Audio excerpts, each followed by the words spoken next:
Let me say first off that this is a court of inquiry. It's not an adversarial court. It's a nonprofit educational event. And with enormous energy and intelligence, all of us have been brought together to try to bring out some of the aspects. So if I may, I have prepared an overview statement based on my work these many past weeks.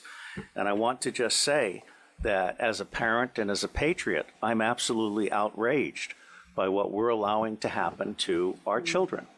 Humanity is judged on how you treat the weakest member of the society. Let me say that although pedophilia, which says child love, has nothing to do with the abuse of children, these children are not just kidnapped and in some cases bred by families as a cash crop. We have people in the United States of America that breed children in order to sell them. And when they are sold, they come without birth certificates, which means it's easier to kill them and have no one ask where they are. We're also importing children by the plane load. Again, children who have no documentation. It's not just child slavery or child sex abuse. It's also child torture because you have adrenalized blood. You have the whole blood drinking ceremony of the satanic world. It's also the use of children for harvesting body organs. We'll have the Falun Gong testimony tomorrow. One of the reasons that the Falun Gong are so popular is because they're so healthy, so that you can harvest their body organs and get the very best. And then you have ritual ceremonies and ritual murder, as well as incidental murder. I have been a spy. I'm out from undercover. I'm under a lifetime secrecy agreement. I absolutely tell you without doubt, I have no secrets that I can remember. If when I go to Iran soon, they can torture me, there's nothing there for them to get. But I know the system. I've been a spy all over the world. I have created the Marine Corps Intelligence Command. I have trained intelligence and law enforcement representatives, over 8,000 of them from across 66 countries. They are all, without exception, good people trapped in a bad system. And one of the most wonderful things that this court could achieve, now that we've had Pizzagate, for example, which opened people's mind, is we could achieve an opening of the public mind and an absolute imperative from the public to governments, including the U.S. government, which I think is the center of gravity in so many ways. I have found in my research and preparation for this court and all of the work that will follow that most organizations that end up being used to prey on children, Oxfam is a recent example, all of the United Nations organizations, the Boy Scouts of America, all of the child services agencies across the United States of America, they did not start out as organizations to prey on children, but they attract pedophiles. And ultimately, pedophiles end up rising in the ranks and controlling those organizations, so that an organization that initially started out in the service of children becomes an organization that is in fact hunting children.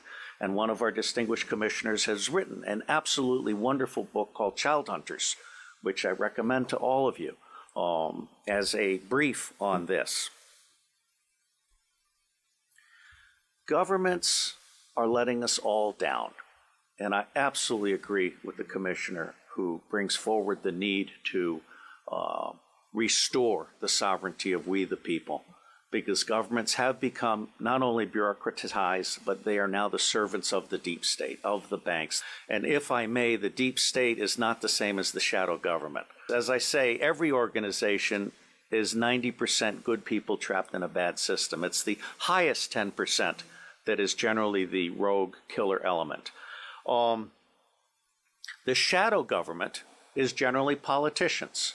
I won't speak to England, but in the United States of America, we have a two-party tyranny, which disenfranchises 70% of the public. And so they run this chimera of an election process. One of the problems with computers is they're too easily manipulated. In the United States of America, elections are decided before the first vote is cast. The electronic voting machines are essentially fraudulent machines, just as computers can record a fraudulent judgment that sticks with you forever, or make a child vanish. I am concerned because most of these organizations dealing with children don't have counterintelligence protection. They're not vetting the people that are moving up in the ranks. And the government is allowing that to happen. So what you have essentially is the pedophiles generally appear to be the most wonderful, sociable people. You know, let Sally sit on Uncle John's lap because he's such a loving uncle. Unbeknownst to people, Uncle John is actually a predator. We're not doing the counterintelligence at the local level, the province level, or the national level. It's absolutely essential that we begin to talk about this openly. And while we are not a law enforcement commission, we can in fact turn information over to law enforcement. And I believe we will render a signal service to the people of Great Britain and to other countries by being a magnet for information. It's been my experience that when you put out one piece of free information, it attracts 100 pieces of information from others, of which 10 are priceless. So there's a 10-to-1 return on investment. And this commission seeks to create an online library and some other things that I'll talk about in a moment. And I believe we will serve as a magnet, a hub, a catalyst for a new emerging global consciousness about pedophilia and all of its aspects. There is great cause for alarm. There are two great causes for alarm beyond the actual fact of pedophilia and its existence, which, as His Grace has pointed out, has gone on for centuries. First, the elite appear to be seeking to infect local and provincial law enforcement officers with a taste for pedophilia. There appears to be a very deliberate attempt to push this interest in pedophile movies, including movies that include bestiality. I'm very concerned because we're seeing some snuff movies now, and we're seeing some movies in which military war dogs are raping children, including toddlers. And these movies may have come out of the American occupation of Afghanistan and the boredom of U.S. Army and Marine Corps troops, where in Afghanistan, pedophilia is common. It's a standard practice at the village level. But military war dogs plus common pedophilia and video cameras, which every U.S. soldier and Marine has, is a very, very toxic combination. And I'm seeing direct evidence that that is one of the most horrible things that's come out of Afghanistan in recent years. Now, let me also tell you that we have a second concern, and the witness has really most magnificently outlined asset stripping. The core message from this asset stripping is that the same machine that strips children from families strips wealth from those who are being preyed upon. Not just whistleblowers, but, as we'll hear on Wednesday, husbands stupid enough to try and hide their money by moving it offshore so that they don't have to share with their wife. What husbands do when they turn over their money to intermediaries who are part of this system is mark themselves as a target. They might as well paint a target on their forehead because they have now become prey for a system that recognizes people who are asking to be made destitute. Now, it's not my working assumption, but the working assumption yet to be proven that the totality of the children disappearing worldwide is toward 8 million people, toward 8 million children. In the United States of America, the acknowledged number, not counting the children being bred without birth certificates, not counting the children being imported without documentation, is between 600 and 800,000 a year. Now imagine Africa and East Asia and all these other locations. I personally believe that the number we want to try to document is rising well beyond the official figures, and we have yet to learn what the actual number is, okay? The other working assumption is how long do these children survive within this system? What I am hearing from the witnesses that I've talked to is 2 years. It may be longer. It may be 4 years, it may be 6 years, but by and large, these children are so abused. I mean, we're talking rapes by the hour and so forth, that they reach their expiration date within 2 years. And then they're murdered with impunity, or they're ritually murdered if that's what they've been bred for. So I think we need to document this. No one else has done this before in a systematic manner. This commission is rendering a signal service by seeking to do an overall view in the public interest. This will be a massive, massive undertaking.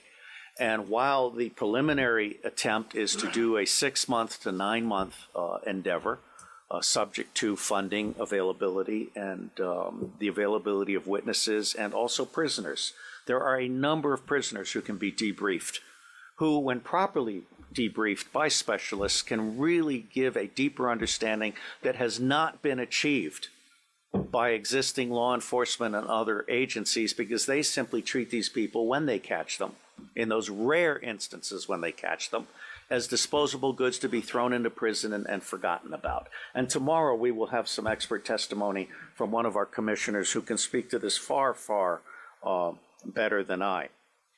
William Binney is my counterpart. He is for NSA what I am to CIA, which is to say, he is saying, as I am saying, that we can delete 70% of our respective organizations and put the other 30% to work. But Binney is also the author of Thin Thread, which is a way of doing deep discovery in unstructured databases and the internet. And so he is prepared to actually help us do pedophilia tracking worldwide. And one of the things that the other technical commission, Stephen Arnold, is very good at is de-anonymizing the internet. This includes every image having a fingerprint. So you can take an image of a child being abused, and you can track that image through the dark web. So there are resources that we can bring to bear in support of this commission's mission. My favorite technical commission is Arno Reuser from the Netherlands, who is a master librarian. He is so good that when the Dutch intelligence community realized it didn't know enough about the world, they recruited him to create the Open Source Intelligence Center for Dutch intelligence. And as with the endeavors that I helped create in the United States, and in fact for Scotland Yard, very quickly people found out that they could get 40 to 60% of what they knew very cheaply using open sources of information. That's not what government intelligence agencies do today. They want to spend as much money as possible in the riskiest way possible on the most expensive way possible. They're not actually there to do decision support or answer questions. So I believe that Arno Reuser is capable of creating the world's first digital library on pedophilia.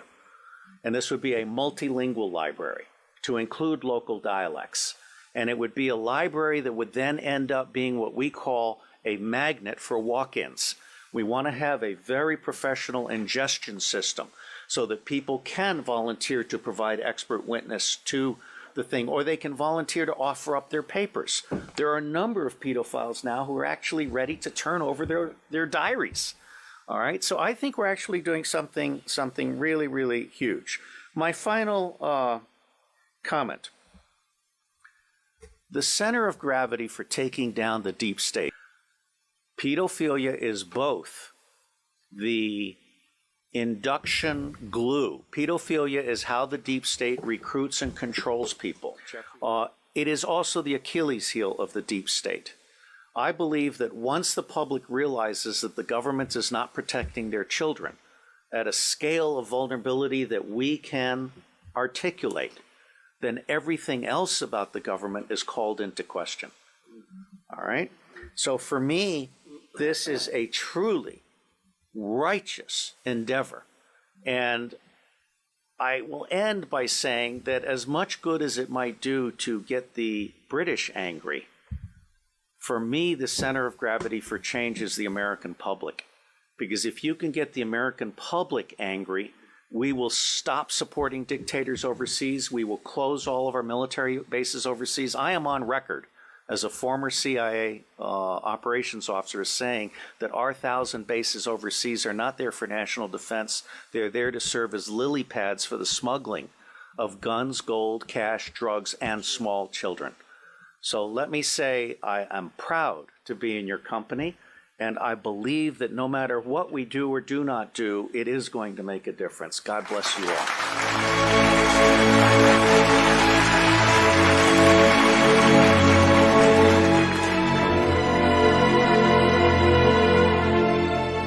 We are the power behind the ITNJ. Add your voice. Sign the treaty.